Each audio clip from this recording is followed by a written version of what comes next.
Hey besties, it's your girl Magically Bree, and I'm about to tell y'all the story of the Fool's journey.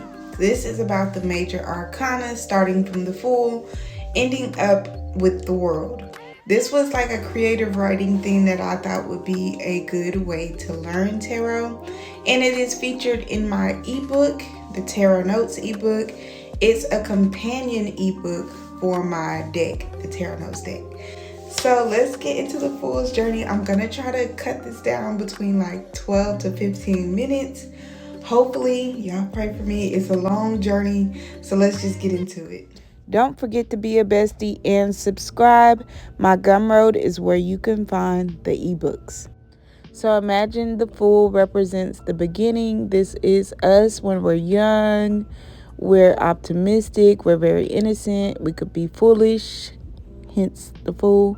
So we're going to go through this journey through the major arcana. So the first stop is the Magician. When the Fool meets the Magician, he learns about his potential.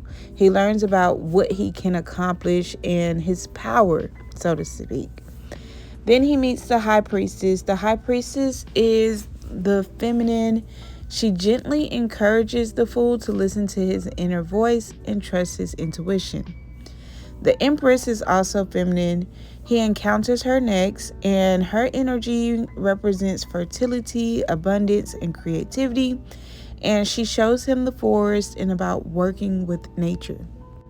So after he meets the Empress, he meets the Emperor, which is the Empress's other half, the masculine counterpart. The Emperor gives the Fool a sense of order, like a routine, and he provides him with a strong foundation. So consider this is the beginning of the Fool's journey. The Empress and the Emperor might be comparative to like a mother and a father, because when we're young, that's our first point of contact. That's who teaches us everything. So for the Fool, he goes through the Magician, the High Priestess, the Empress, and the Emperor first. So now the Fool he's keep going on his little journey, which is when he meets the Hierophant. The Hierophant is like our higher knowledge, God, our understanding of the world around us. This is like reading a book, okay, seeking knowledge and understanding the customs. So now the Fool is meeting the lovers, or he's a part of this lover duo. And he witnesses the complexity of relationships and the importance of relationships and making connections. The Fool is growing up, y'all. So the Chariot comes in on the journey, and the Chariot is like a car. This is the Fool getting some momentum, some wind to push him forward. This energy represents determination and staying focused on your path and on your journey. So the Fool is on his journey. He's got his chariot. He's just moving forward. But of course, there's going to be a few bumps in the road. So then the Fool meets strength, right? So strength represents just that, being strong, having inner strength to be able to push through and keep going on the journey. Then he meets the Hermit. The Hermit is this old man. He's got a little lamp with him, a gas lamp, and he's all alone. When the Fool encounters the Hermit, he learns how being alone or being in solitude can teach you a lot. The Fool is taught to seek answers within and how to accept like isolation. So the Fool gets to the Wheel of Fortune, and as we all do at times, we want to test our luck and see is fate in our favor. So the Wheel of Fortune teaches the Fool about chance and inevitable changes of life. Then the Fool encounters Justice. This is where they learn about responsibility and taking accountability. Justice emphasizes to the Fool that every action has consequences. So the Fool eventually stumbles upon the Hanged Man, who is just a guy. He's like hanging upside down, and he's questioning his decisions and how he got to the point where he's at. But the lesson he teaches the fool is how to let go of control and how to see things from a different perspective. Then we get to the card that everybody fears, is the death card. In a near-death experience, the fool encounters death. This is a symbol of endings and new beginnings. Death teaches fool to value life and also accept that things have endings.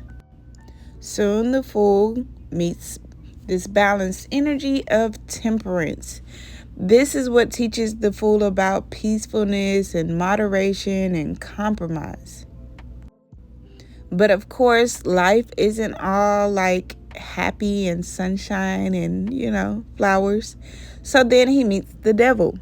The fool gets himself into some trouble during his journey, which brings him to the devil. The devil teaches the fool the dangers of attachment and the need to break away from bondage and materialism. So at this point in the journey, the fool is really going through it. There's another close call for the fool, and he has a tower moment. He experiences here like sudden change and things that are like really out of your control, and releasing old outdated ideas and structures falling to the ground. So even though he's going through a dark time, there is a symbol of hope and guidance for him, which is the star. So the star guides the fool, and it gives him a feeling of optimistic and hope for the future. Then the fool drifts off to sleep and dreams about the glow of the moon. The moon represents the subconscious, illusions, disillusions, things that are hidden, secrets, stuff like that. And as always, even with us, we live to see another day. So the fool lives to see another day. The sun comes out. This new day makes the fool very happy. And, it just teaches him to celebrate his blessings, his successes, and just to be grateful to be alive. So at this point, the fool has gone through a lot in his journey, and he stops to really make judgment of it all. And this judgment comes from his experiences and what he's learned and what it's taught him about renewal, discernment, and personal transformation.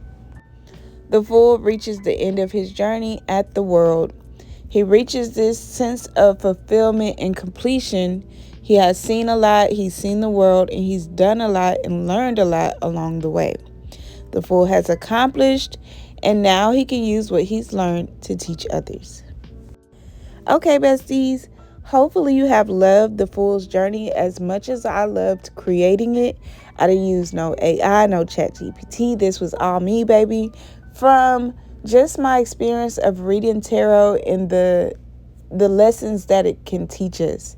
So hopefully you're like the Fool and you're ready to go on your spiritual journey. And I'm here to help you. I'm here to be a bestie. So be a bestie and subscribe. Follow me. Join my Discord. All that. Until we meet again. Be a bestie. Be a bestie. Be a bestie. Be a bestie.